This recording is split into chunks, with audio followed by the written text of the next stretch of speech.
I had a very, very bad taste in my mouth when I left wrestling. Very bad. Yeah. And he, through like the popularity of that character, right? Like I have to a degree taken for granted that when I show up anywhere, like I will garner some kind of a reaction, right? And if I don't get as lot of a reaction as I want, I know how to get them there right away. I have that skill set because, and it goes back to how you've been trained, right? Talking to veterans, learning from veterans, right? How many times have I picked your brain on stuff, you know? And you weren't even.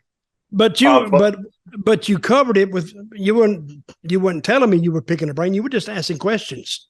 Yeah. And I was answering because you wanted to learn. Yeah. So if somebody wants to, I don't volunteer any information unless it's requested. Because of that very reason, I don't. Hey, if the guy he may not want it, so if you don't want it, don't ask for it. I mean, don't even engage me in conversation like that.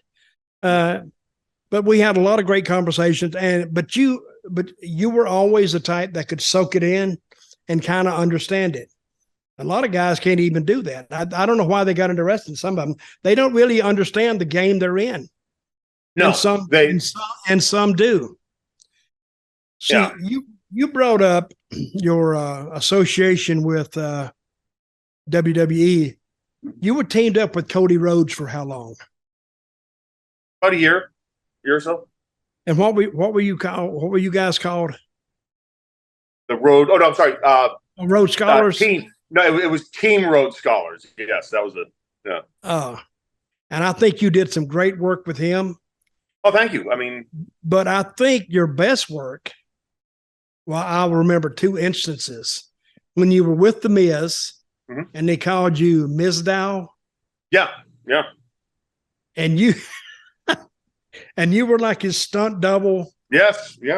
And you would go out there, and you just invented that during the match, right? Yep. I mean, they didn't say everything he does, you do.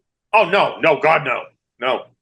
And I remember I was there. I was with WWE at that time, and I'm watching the match, and I see him take something, and then all of a sudden I look out. You're outside the ring, or you may be in. I don't know, but you took the same bump with nobody touching you. The stunt, and I popped. I went, my God, I have never seen that in my life, but it made sense.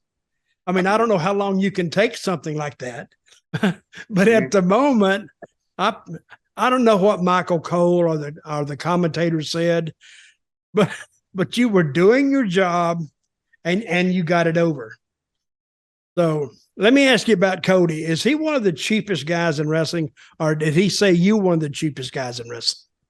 He probably said I did. Yeah, that's what he said one time. He said, man, I'm cheap. He says, but he said that Sandow, he takes it to a whole nother level. Is that true?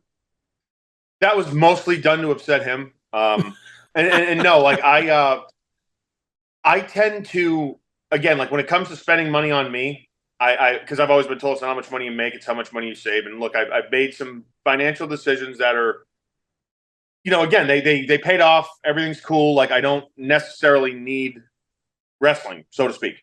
But at the same time, like, no, I mean, I also like there's a balance. You have to be able to enjoy life too. But like on the road, Cody and I would it would get under his skin and stuff. And we were actually, I thought good travel buddies. Like I had a lot of fun with him.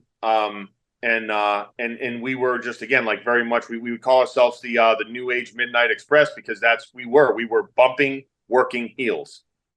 And we had a good time doing it.